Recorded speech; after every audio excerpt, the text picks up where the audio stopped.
Bismillahirrahmanirrahim.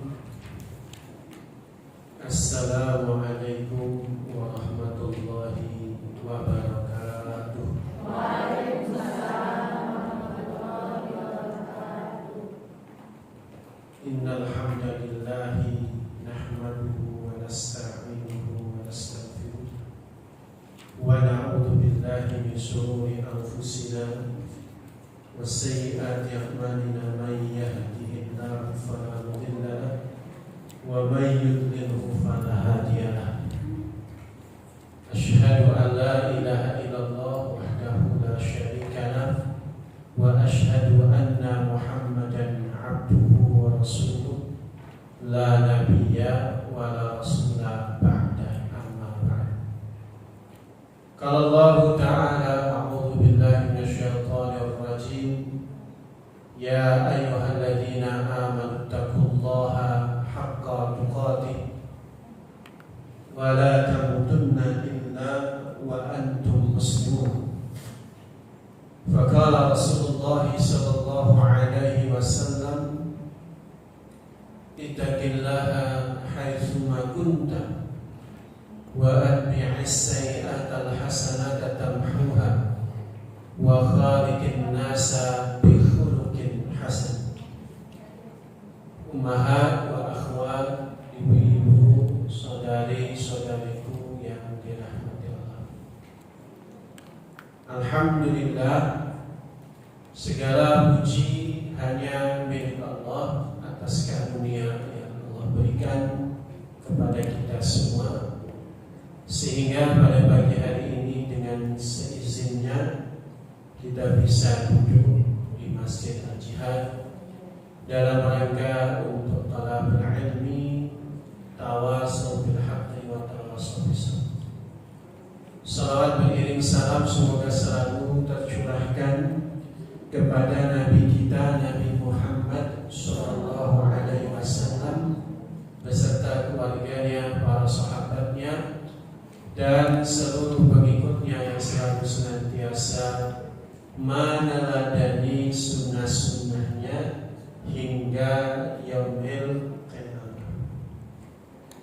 Ummahat, pada kesempatan kali ini kita akan membahas sirah sahabiyah. Plus di sini adalah Ummul Mukminin, ibunya orang-orang beriman, yaitu Aisyah binti Abu Bakar As-Siddiq radhiyallahu ta'ala anhuma.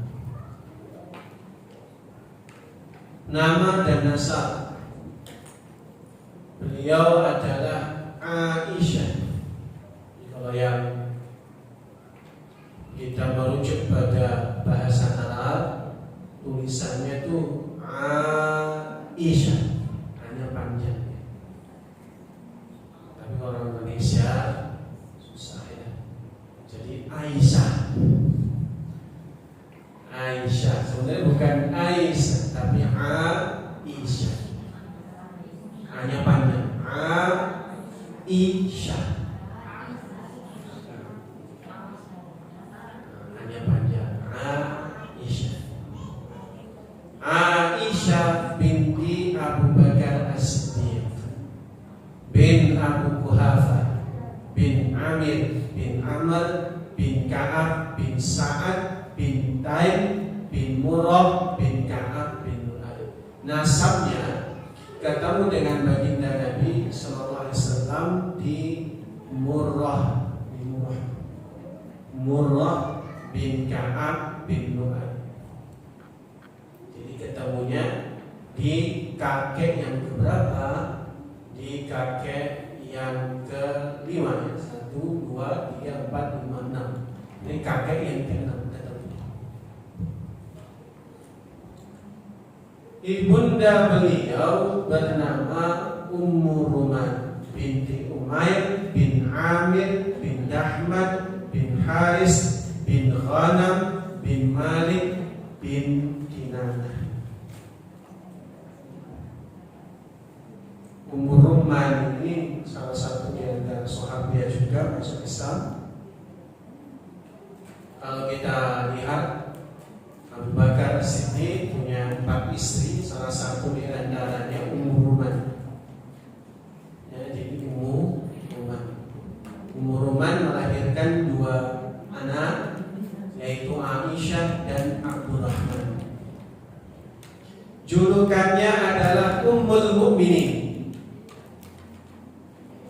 Jadi julukan beliau Ummul Mukminin, jadi panggilan.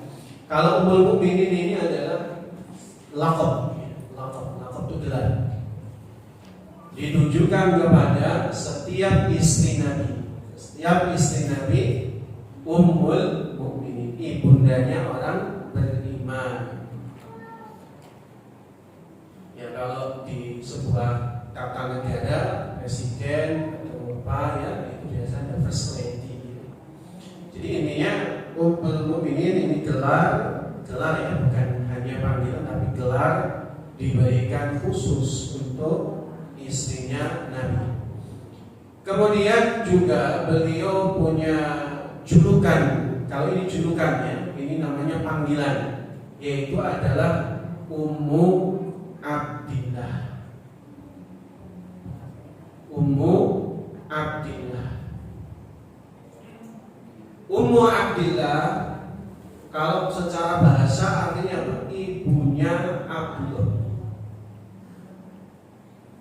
Padahal kita tahu beliau tidak punya anak bersama Nabi SAW. Kenapa bisa demikian? Kok disebut Ummu Abdillah?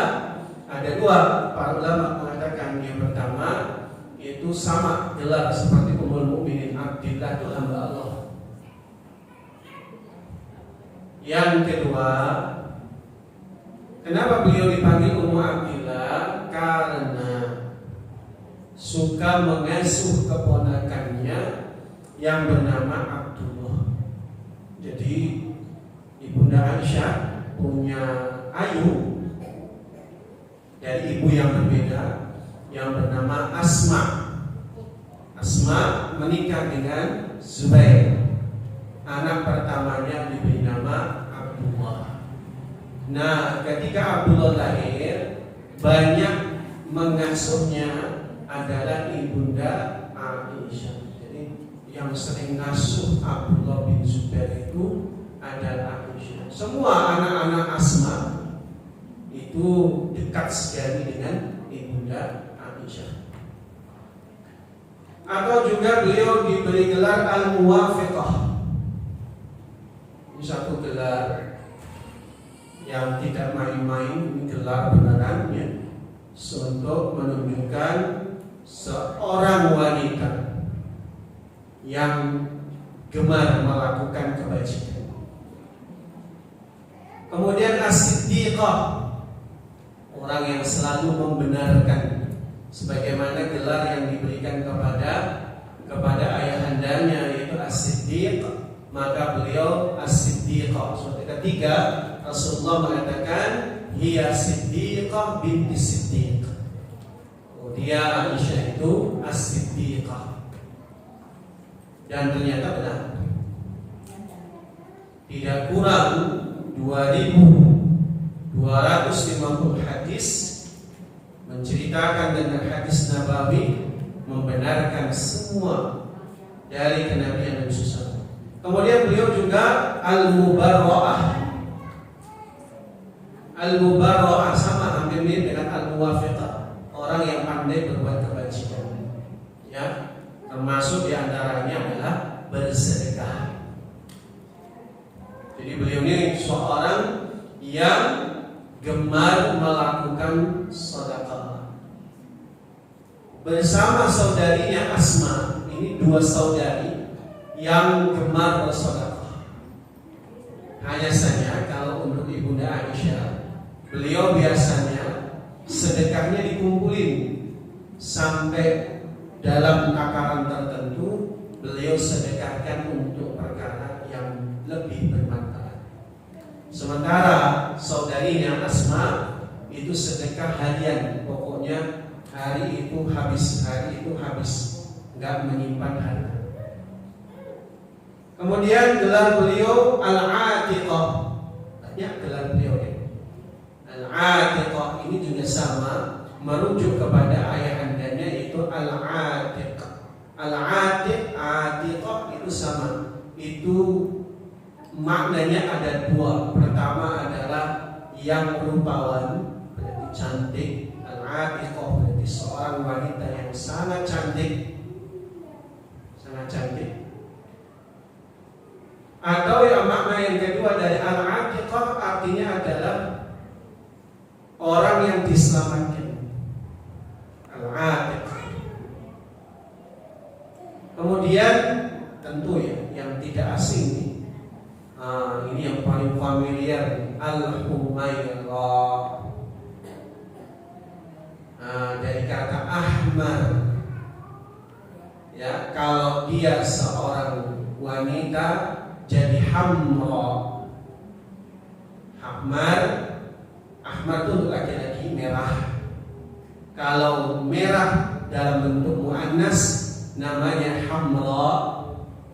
Tapi kalau yang pipinya kemerahan itu adalah al-humairah. Kenapa kemerahan? Karena wajahnya terlalu putih. Jadi wajahnya Ibunda Aisyah itu terlalu putih sehingga pipinya kemerahan ya. Kalau ibu-ibu merahnya kenapa? Skincare. Apa dikasih blush on?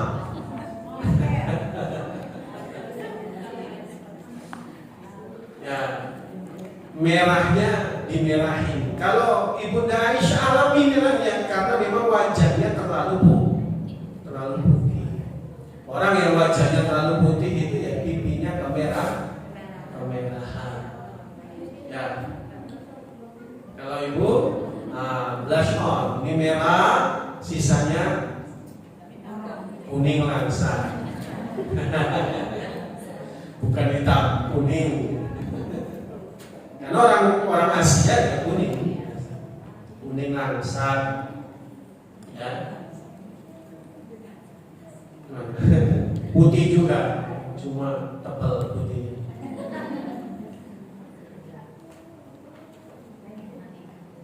Menikah dengan Ibunda Aisyah.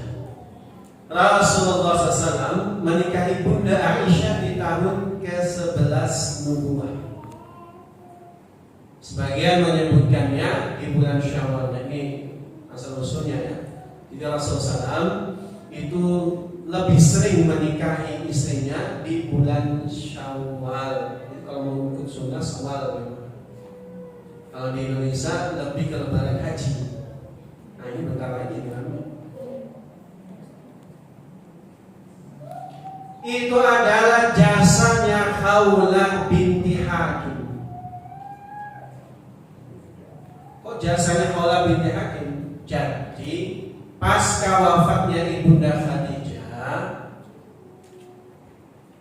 kalau dulu Ibunda Khadijah itu yang macam-lagi siapa masih ingat? Lupa ya, kita pernah bahas. Nafisah binti Muniyah. Nah kalau ini macam belangnya ganti Khawlah binti Hakim. Macam belangnya melihat Nabi kok sendirian, Khawlah menawarkan bagaimana menikahi putrinya As-Siddiq. Maka Rasulullah SAW menikahi Ibunda Aisyah radhiyallahu anha melalui jasa Khawlah binti Hakim. Pada saat itu waktunya hampir bersamaan dengan menikahi Saudah binti Zam'ah. Hampir bersamaannya. Para ulama beda pendapat apakah Saudah dulu, apakah Aisyah dulu. Kalau berbicara kronologis, Nabi melamar Aisyah terlebih dahulu, baru Saudah. Kalau bicara kronologis, lamaran. Tapi kalau bicara pernikahan, memang Saudah binti Zam'ah lebih dulu. Dan ketika Nabi SAW menikahi Ibunda Aisyah, baru bercampur 2 tahun kemudian di Madinah. Nikahnya di Mekah tahun 11 kenabian, bercampurnya itu adalah di Madinah setelah 2 tahun menikah.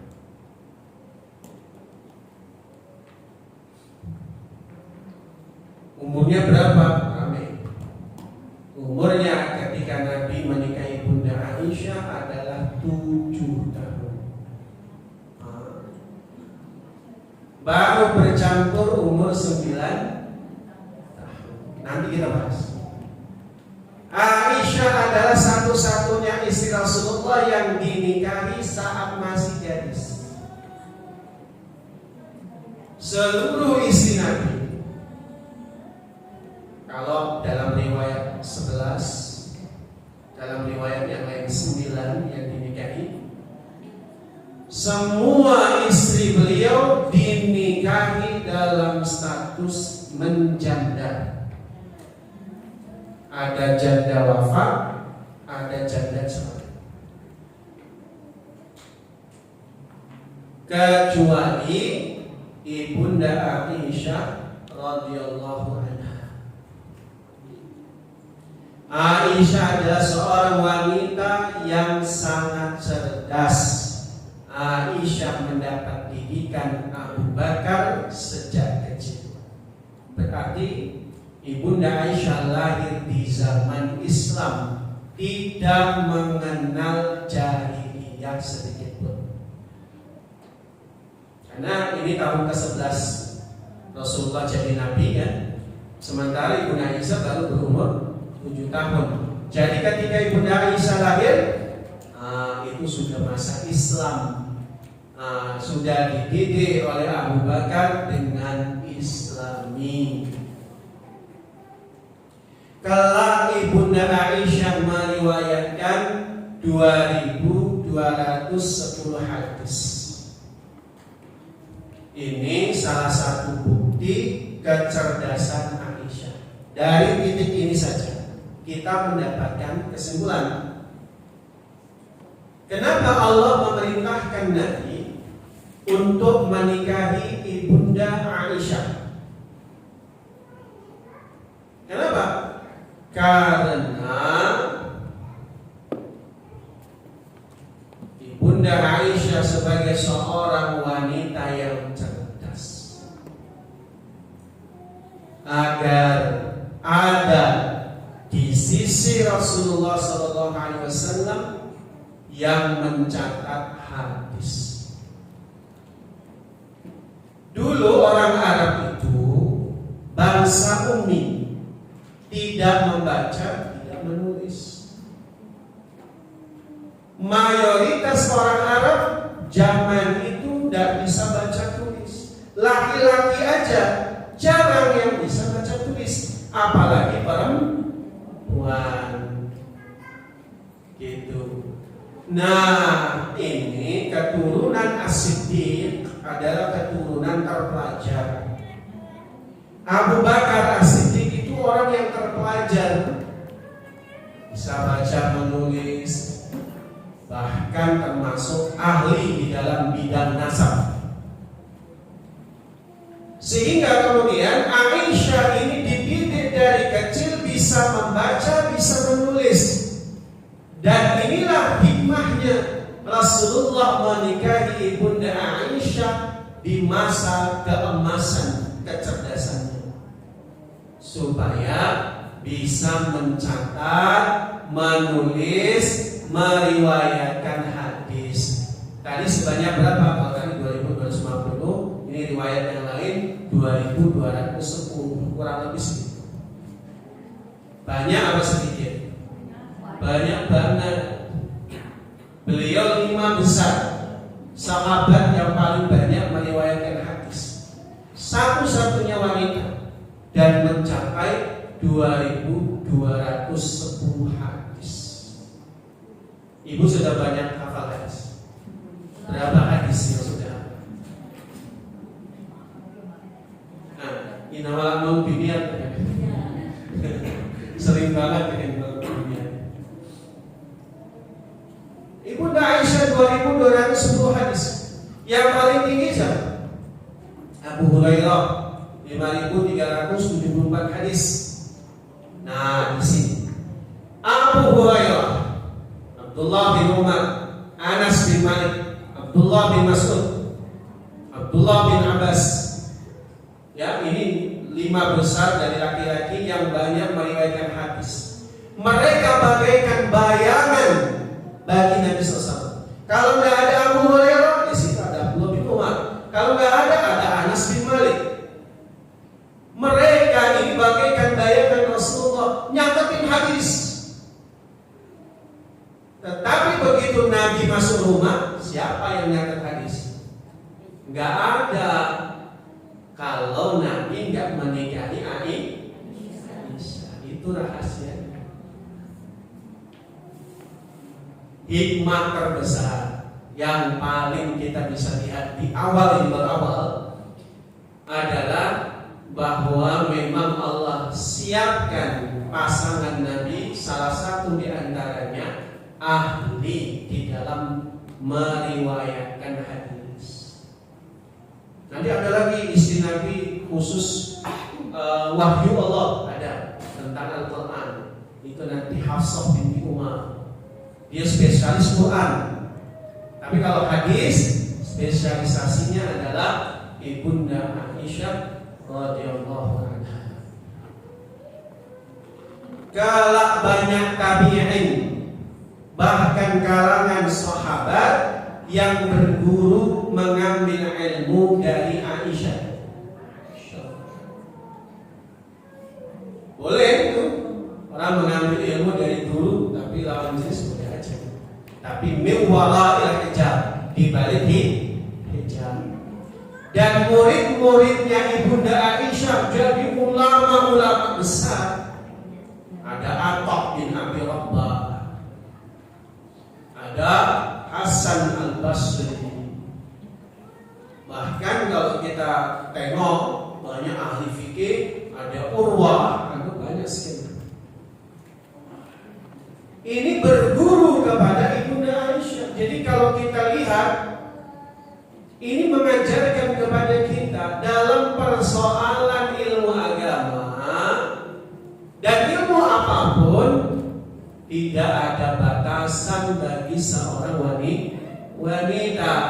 Ketika Allah mewajibkan menuntut ilmu agama, itu bukan untuk laki-laki aja, tapi juga untuk wanita. Jadi jangan alasan saya kan seorang wanita, cuma sumur, kasur, dapur.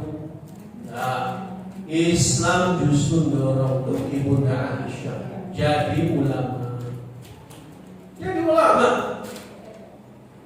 Dan sudah biasa anak-anak putrinya para ulama, mereka duplikat ayahnya. Biasa. Seperti misalnya Sufyan bin Uyainah, ada juga ya seorang ulama Sa'id bin Musayyib, itu putrinya jadi ulama semua. Jadi gimana? Intinya tidak ada hambatan bagi seorang wanita muslimah di dalam menuntut ilmu. Ya, menuntut ilmu sampai sedalam-dalamnya. Termasuk di antaranya salah satu sumber rujukan ilmu hingga tahun 58 Hijriah. Keutamaan Ibunda Aisyah. Hadatsana Yahya bin Yahya, akhbarana Khalid bin Abdullah, an Khalid an Abi Uthman, akhbarani Amr bin Al-As. Anna Rasulullah sallallahu alaihi wasallam ba'athahu ala jaysin dzati salasil. Amr bin Al-As berkata, aku menemui Rasulullah ketika pada peperangan dzati salasil. Ayyun nasi ahabbu ilaika? Aku nanya sama Rasul, siapakah manusia yang paling kau cintai ya Rasul? Ini kaitannya dengan wanita. Siapa yang paling engkau cintai dari kalangan istri-istri Nabi SAW? Qal, maka Nabi menjawab Aisyah. Kalau bicara perempuan, istri Nabi, maka jawabannya Aisyah. Nah, itu tulisannya ya. Aisyah. Ini Aisyah. Panjang Aisyah. Qultu minar rijal. Amr bin As berkata lagi, aku berkata, kalau dari kalangan laki-laki, siapa yang paling engkau cintai ya Rasul? Qal abuha. Masih dikaitkan haknya ke Aisyah, ayahnya Aisyah, yaitu Abu Bakar. Qultu summa man qal Umar fa'adda rijal. Saya bertanya lagi, siapa di antara laki-laki selanjutnya? Maka beliau menjawab Umar bin Khattab.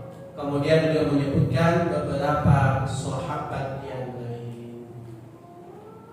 Hadis yang kedua, An Anas bin Malik, dari Anas bin Malik yang berkata, Sami'tu Rasulullah sallallahu alaihi wasallam yaqul, aku mendengar Rasulullah SAW bersabda, Fadlu Aisyah ala nisa ka fadli tharidi ala sa'iri ta'am. Keutamaan Aisyah atas wanita yang lain seperti keutamaan sarid atas semua makanan. Ini sarid. Jadi makanan paling lezat di masa itu adalah sarid. Mahal ini makan. Nah, ini sarid. Pernah masak Bu? Nggak tahu bentuknya ya. Jadi yang di samping ini roti gandum. Ini roti gandum. Ini roti gandum. Jadi roti gandum itu bertingkat-tingkat orang Arab itu. Semakin kandungan gandum yang murni, makin mahal. Kita aja roti gandum yang kita makan, roti tawar, roti gandum, itu kandungan gandumnya paling 20-30% maksimal. Jadi mahal memang. Nah ini, jadi roti gandum yang lembut, habis itu diolesin minyak zaitun, habis itu tuangin kuah daging.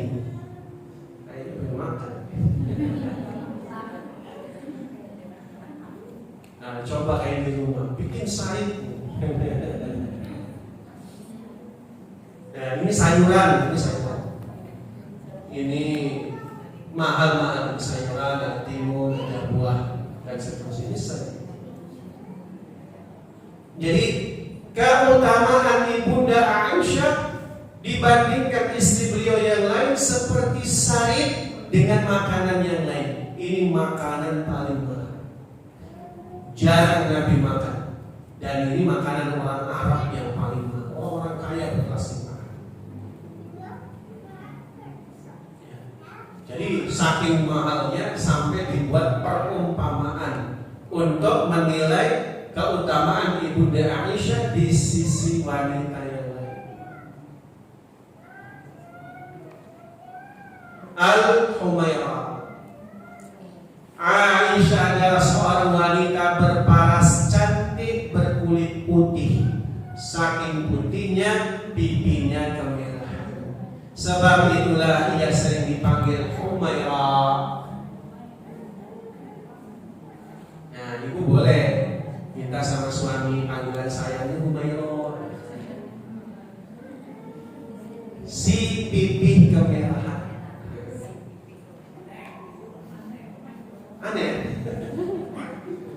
Kalau ayam biasa, beb biasa, Humairah. Selain cantik, ia juga dikenal wanita cerdas. Allah mempersiapkannya untuk menjadi pendamping Rasulullah dalam mengemban amanah risalah yang akan menjadi penyejuk mata, pelipur lara bagi diri dunia.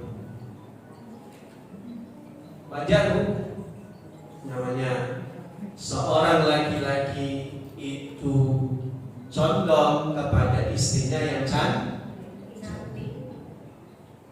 Dan itu memang bagian daripada fitrah manusia laki-laki.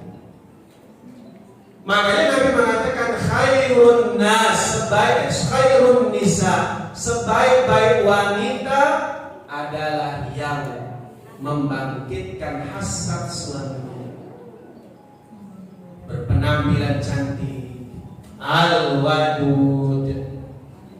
Wanita itu disukai. Ciri wanita salihah adalah al-wadud, penuh cinta. Jadi romantisme bukan dari laki-laki, harusnya dari wanita yang romantis. Tapi laki-laki akan menyambut. Jadi jangan nunggu laki-laki hafal nomor sepatunya ibu. Jangan jadikan tolak ukur itu romantis. Ingat tanggal pernikahan, ingat tanggal. Ya itu laki-laki semuanya ndak ingat. Jangan bilang kalau nggak ingat nggak romantis. Pengennya soal laki-laki suami saya itu kalau pas tanggal jadi itu ya bikin surprise. Menurut sekarang, ya sampai ada ibu-ibu pengajian datang, Ustaz saya boleh nggak curhat sebentar? Kenapa Bu? Saya itu sedih. Kenapa sedih? Suami saya itu kayaknya kurang sayang sama saya. Loh kenapa?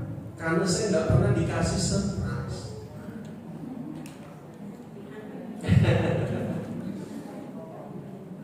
Jangan begitu ya. Jadi tolak ukurnya wanita itu yang salihah al-wadud, berpenampilan cantik.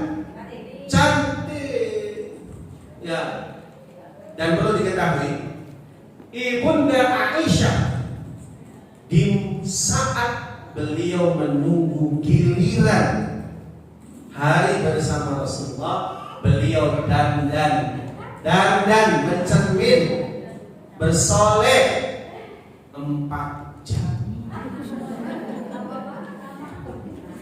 Amat, ya sampai rambutnya dikepang-kepang.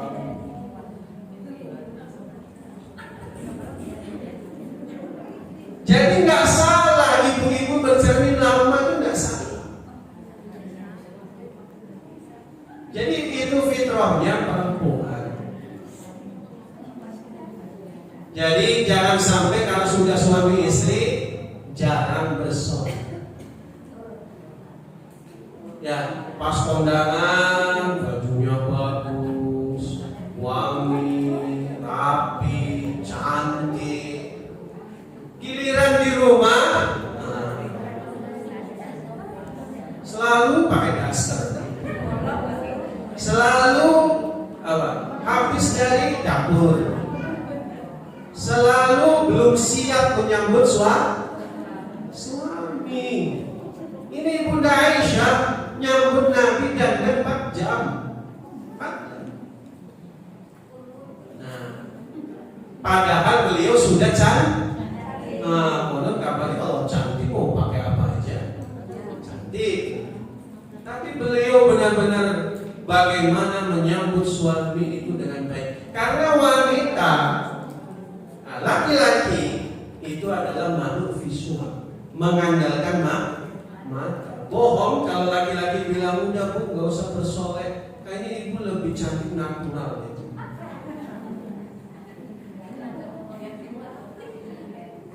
Jangan-jangan ya supaya anggaran kosmetik turun aja. Harusnya tetap bersolek. Wanitanya apa pakaiannya yang bagus. Tergantung maunya suaminya maunya apa dituruti. Iya dituruti. Selama halal boleh. Maka ada nanya hukum Ustaz, boleh enggak saya beli baju Korea? Tafadhol silakan. Belilah baju Korea. Cuma pantas apa enggak kita aja. Kalau boleh silakan. Beneran itu ada yang nanya enggak bohong. Silakan. Tidak ada larangan di sana. Apalagi kalau untuk suami. Nikmat dari Bunda Aisyah. pribadi yang haus ilmu. Selama 9 tahun hidup dengan Rasulullah SAW, beliau dikenal sebagai pribadi yang haus akan ilmu pengetahuan. Ketekunan di dalam belajar mengantarkan beliau sebagai perempuan yang banyak menguasai bidang ilmu Quran, hadis, fikih, bahasa Arab, bahkan syair. Keilmuan Aisyah tidak dilakukan karena beliau adalah orang terdekat Rasulullah yang sering mengikuti pribadi Rasulullah. Jadi kalau kita bicarakan Abu Hurairah cuma di luar rumah, tapi kan kita tahu sebagai manusia realnya ada di rumah. Ya. Kita ini bisa di luar rumah kita berpunya kepribadian yang lain, tapi kalau di dalam rumah, ya itulah asli kita. Ya. Di luar rumah mungkin ada kepribadian A, B, C, D itu, di dalam rumah beda lagi. Makanya Rasulullah SAW ya menikahi Ibu Nabi salah satunya itu. Banyak wahyu yang diturunkan dari Allah disaksikan langsung oleh Aisyah. Aku pernah melihat wahyu turun kepada Rasulullah pada suatu hari yang sangat dingin sehingga beliau tidak sadarkan diri, sementara keringat bercucuran dari dahi beliau. Karena proses turunnya wahyu tidak selalu pakai perantara Jibril, tidak selalu. Kadang bentuknya adalah mimpi. Seperti itu. Tiba-tiba Nabi tidak sadarkan diri kayak mimpi, keluar keringat bercucuran. Hingga itulah berarti tandanya wahyu akan turun atau sedang turun. Riwayat hadis. Aisyah juga dikenal sebagai perempuan yang banyak menghafalkan hadis-hadis Rasulullah sehingga beliau mendapatkan gelar. Ini gelar di ilmu hadis al-mukassirin, orang yang paling banyak meriwayatkan hadis. Sebanyak 2.210 hadis diriwayatkan dari Ibnu Aisyah. Di antaranya ada 297 hadis kitab Sahih, sebanyak 174 hadis muttafaqun alaih. Bahkan para ahli hadis menempatkan beliau pada posisi kelima penghafal hadis setelah Abu Hurairah, Ibnu Umar, Anas bin Malik dan Ibnu Abbas. Kecerdasan dan keluasan ilmu yang dimiliki Aisyah sudah tidak lagi. Beliau dijadikan tempat bertanya para kaum wanita dan sahabat tentang permasalahan hukum agama, apalagi persoalan rumah tangga. Hisham bin Urwah meriwayatkan hadis dari ayahnya, itu Urwah ini adalah ponakannya Ibu Aisyah. Dia mengatakan, sungguh aku telah banyak belajar dari Aisyah. Belum pernah aku melihat seorang pun yang lebih pandai daripada Aisyah tentang ayat Quran yang sudah diturunkan berkaitan di mana hukum fardu, sunnah, syair, permasalahan yang ditanyakan kepadanya, hari-hari yang digunakan di tanah Arab, nasab, hukum, bahkan pengobatan. Ini perempuan banyak ilmu. Makanya kita tidak beraktivitas, umat sekalian ya. Bagaimana nambah ilmu ya? Jangan sampai apa istilah orang zaman sekarang gabut, jangan sampai nggak ngerti apa yang harus dilakukan. Kalau seandainya kita baca Quran, baca apa tafsirnya, alangkah bagusnya. Kita banyak pengetahuan, banyak baca hadis. Pribadi yang tegas dalam menegakkan hukum Allah. Aisyah juga dikenal sebagai pribadi yang tegas dalam mengambil sikap. Hal ini terlihat dalam penegakan hukum Allah. Aisyah langsung menegur perempuan muslim yang melanggar hukum Allah. Suatu ketika dia mendengar bahwa kaum wanita dari Hamash di Syam mandi di tempat pemandian umum. Aisyah mendatangi mereka dan berkata, aku mendengar Rasul bersabda, perempuan yang menanggalkan pakaiannya di rumah selain rumah suaminya, maka dia telah membuka tabir penutup antara dia dengan Tuhan. Makanya ini juga hadis ini jadi ditekan, hati-hati kalau menanggalkan pakaian yang bukan di rumah suaminya. Sekarang terbukti, hati-hati benar. Awas ya, di tempat-tempat umum. Ini kan masalah pemandian umum. Walaupun katanya khusus perempuan, tapi pekerjanya laki-laki. Bahaya. Ya, termasuk toilet-toilet umum, berhati-hati ya. bagaimana cari tempat yang lebih aman, ya, tempat yang lebih aman. Pribadi yang dermawan. Dalam hidupnya Ibunda Aisyah dikenal pribadi yang dermawan. Dalam sebuah kisah diceritakan bahwa Aisyah pernah menerima uang sebanyak 100.000 dirham. Berapa 100.000 dirham? Zaman itu untuk beli 1 ekor kambing itu 20 dirham. 1 ekor kambing 20 dirham. Kambing dewasa ya. Sekarang kalau rupiah ya, 1 kambing dewasa berapa harganya? 3 juta. Berarti per 10 dirham adalah 1,5 juta. Per 1 dirham 150.000. Jadi Ibunda Aisyah punya uang 150.000 kali 100.000. Berapa itu? Allah Akbar, ya. Harganya mencapai 15 miliar. Punya uang 15 miliar. Ya, 15 miliar. Ibu kalau punya uang 15 miliar ngapain?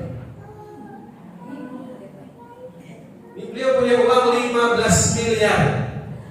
Kemudian beliau meminta para pembantunya membagi-bagi uang tersebut kepada fakir miskin tanpa menyisakan 1 dirham pun untuk beliau.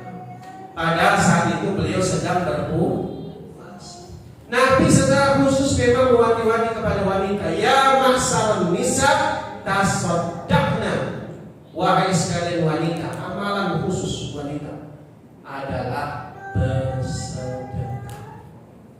Jadi namanya wanita itu harus banyak-banyak sedekah. Mengapa?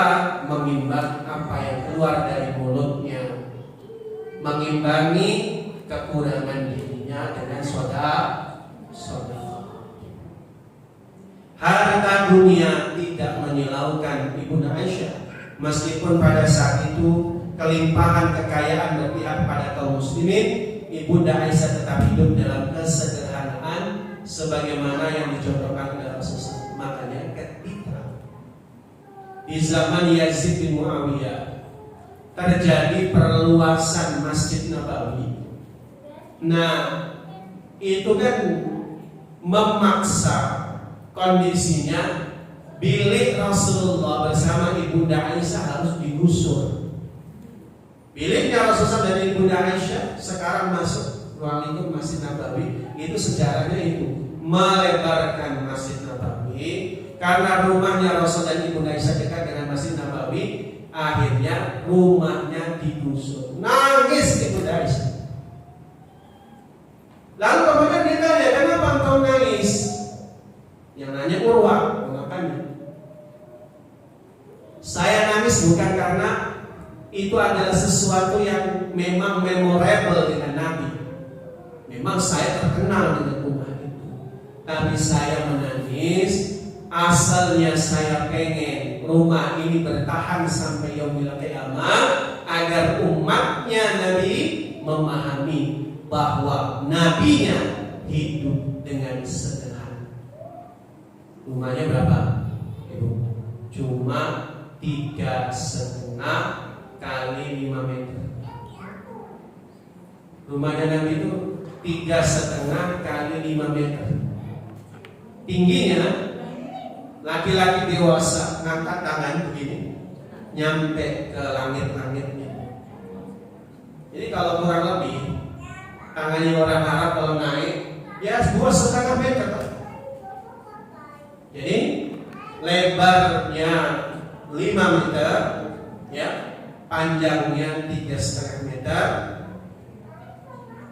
Coba kan?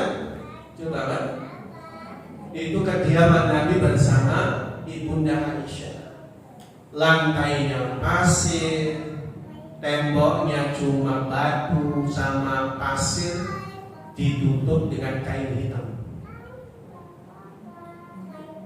Ngajarin kita betapa bersahajanya Nabi SAW. Jadi jangan suka melihat orang yang ada di atas. Rumah yang kita miliki itu sudah lebih baik daripada yang ditinggali Rasul dan Ibunda Aisyah. Gitu. Kalau melihatnya di atas kita, rumahnya yang lebih lebar, rumahnya yang ada kolam renang, yang rumahnya ada lapangan golf, nah itu mah gak akan pernah bisa bahagia. Dari Urwah berkata, sesungguhnya Aisyah bersedekah dengan uang sebanyak 70.000 dirham, sementara dirinya sendiri rela menambal bajunya yang rusak. Dia, Ibu Aisyah, suka gemar bersedekah sampai 70.000 dirham, sementara bajunya nambal jahit, gak ganti baju, nambal. Ya, maka ada ibu-ibu itu dikasih banyak ujian musibah sama Allah. Beliau seorang dermawan, tapi tidak mengurangi dermanya, tidak mengurangi sedekahnya. Yang dikurangi apa? Makannya, hangoutnya dikurangi, ya, makan jajan di rumah makannya dikurangi, GoFoodnya dikurangi, supaya bisa sedekah. Dari Syu'bah telah mengabarkan kepada kami Abdurrahman bin Qasim dari ayahnya, ia berkata, sesungguhnya Aisyah selalu puasa dahar. Dahar itu tiap hari, nggak ada jeda. Tapi ini khusus beliau. Kenapa? Karena beliau yang diizinkan oleh Nabi. Ketika Nabi masih hidup, beliau minta izin ke suaminya supaya bisa puasa tiap hari, dan Nabi kabulkan. Tapi Nabi tidak rekomendasikan kepada umatnya, karena apa? Tidak kuat. Adapun Nabi SAW, pengecualian Ibu Aisyah, Allah berikan rezeki dari jalan yang lain sehingga Allah berikan kekuatan. Nah, kita semampu-mampunya kita adalah puasa Daud. Sehari puasa, sehari nggak boleh dah. Pernikahan dari langit ketujuh tadi kita sudah sampaikan.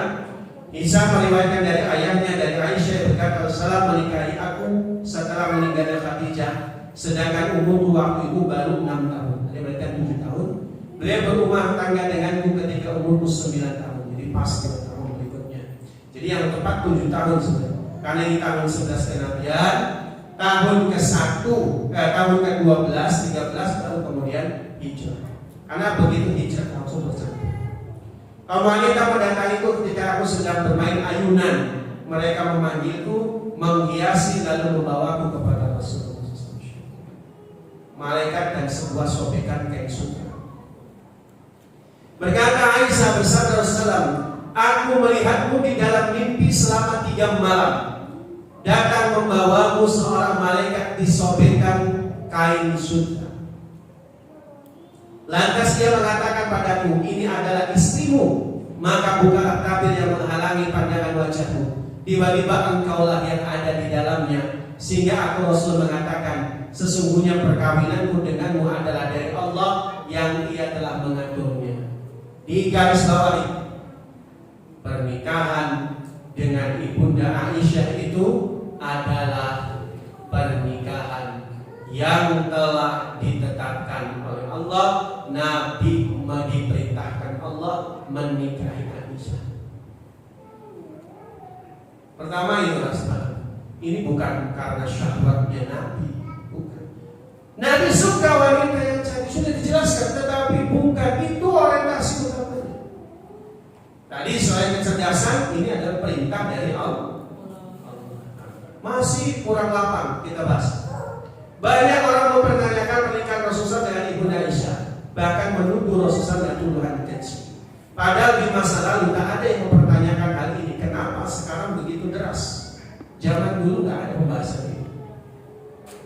Jawabannya, makar orang orientalis barat yang membenci Islam. Jadi program orientalis barat itu adalah mengaburkan keimanan akidah seorang muslim, khususnya di Asia. Khususnya. Maka mereka suka membuat statement-statement. Coba kita lihat. kita membantah kaum orientalis biar lapang dada kita. Pernikahan itu ada pernikahan Nabi sering dijadikan bahan orientalis untuk menyerang beliau.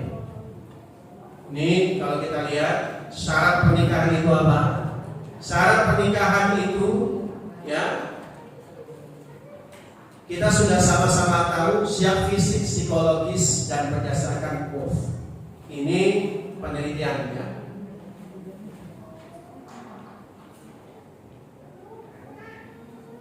Di dalam hal ini, di zaman itu sudah biasa menikah dengan wanita dengan usia biasa. Abu Lahab saja tidak menghina, Abu Jahal saja tidak menghina Nabi SAW dan urusan itu. Kenapa? Karena memang sudah jadi kebiasaan orang sana.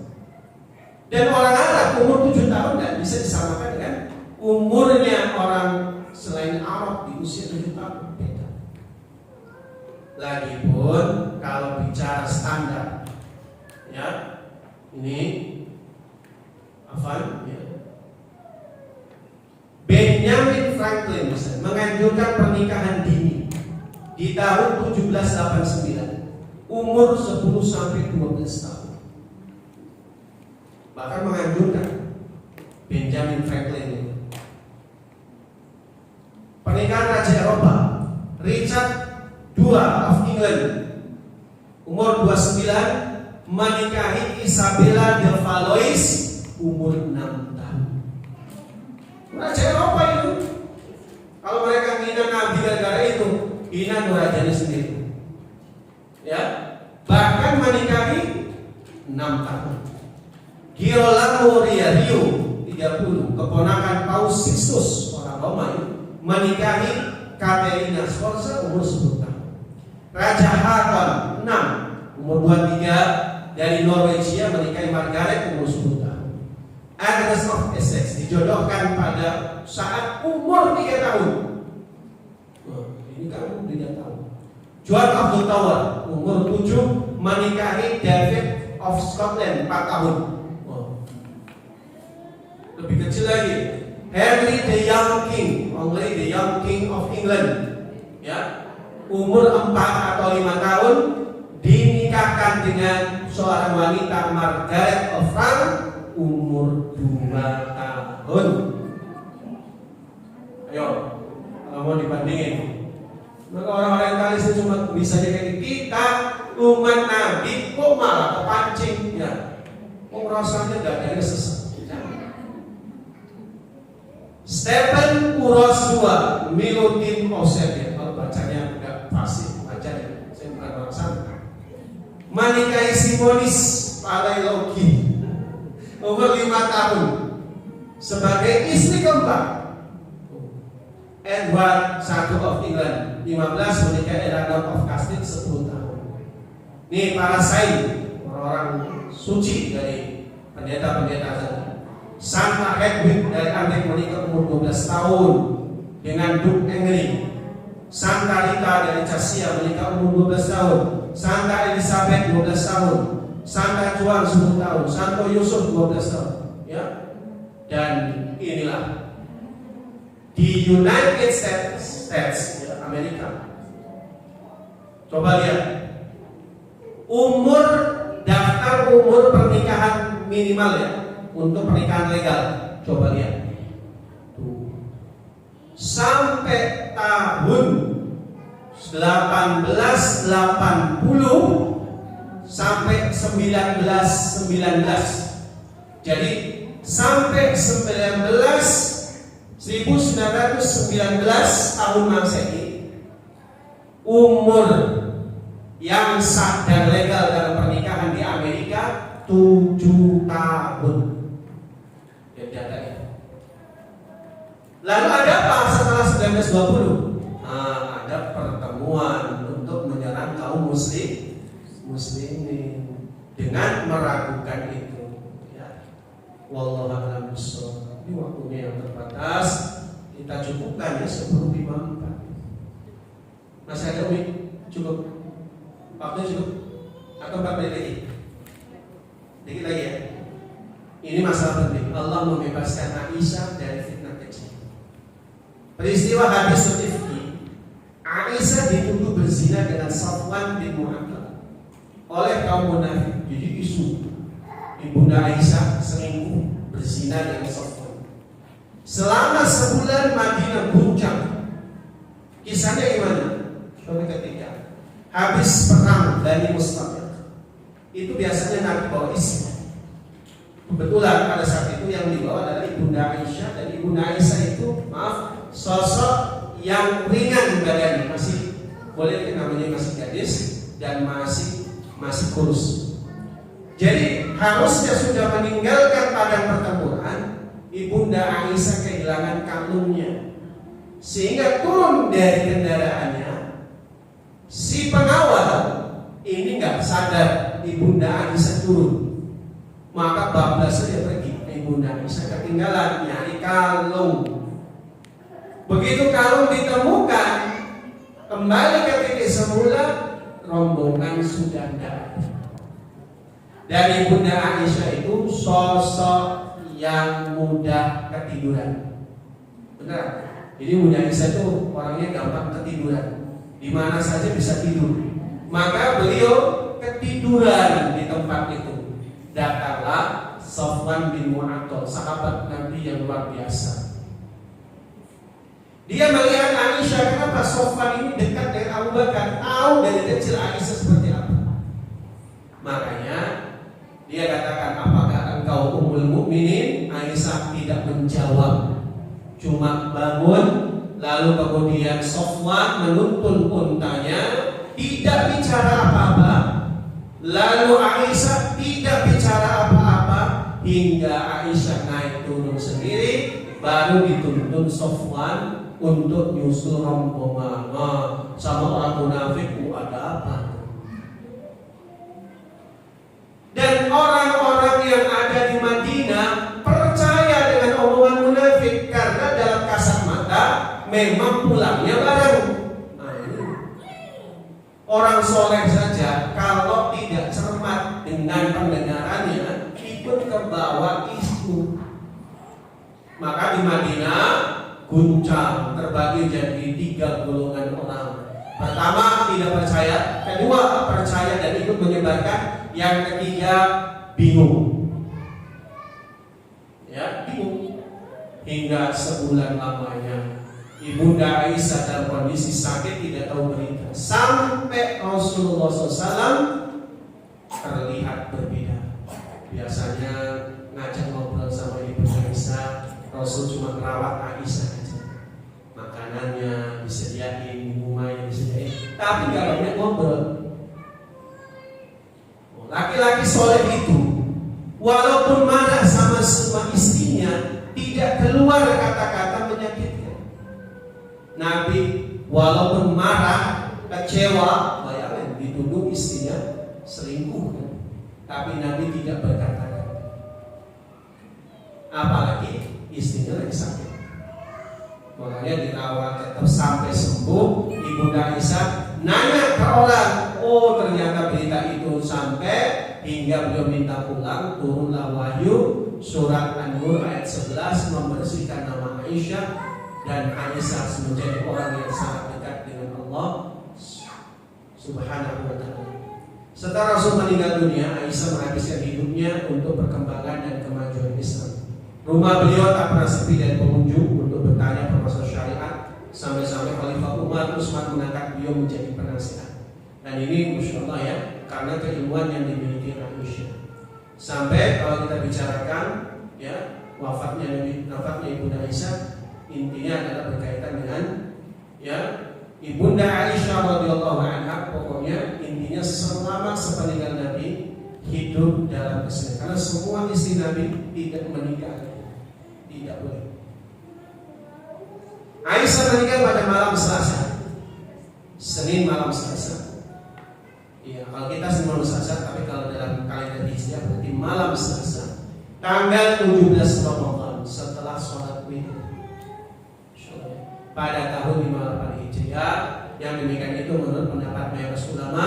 Ada yang juga berpendapat dia wafat tahun 57 Hijriah dalam usia yang sama dengan suaminya, 63 tahun. Para sahabat Ansor berdatangan pada saat itu bahkan tidak menemukan satu hari pun yang lebih banyak orang-orang berkumpul padanya daripada hari itu, sampai penduduk sekitar Madinah turut berdatangan. Aisyah dikuburkan di perkuburan Baqi'. Salat jenazah diimami oleh Abu Hurairah dan Marwan bin Hakam yang saat itu adalah gubernur Madinah. Demikian ibu yang dirahmati Allah, cerita tentang Ibu Aisyah radhiyallahu anha beserta hikmahnya sedikit-sedikit kita keluarkan dulu. Ada yang mau didiskusikan nanti biar Umi yang kasih waktu. Kepada Umi kami kembalikan waktunya.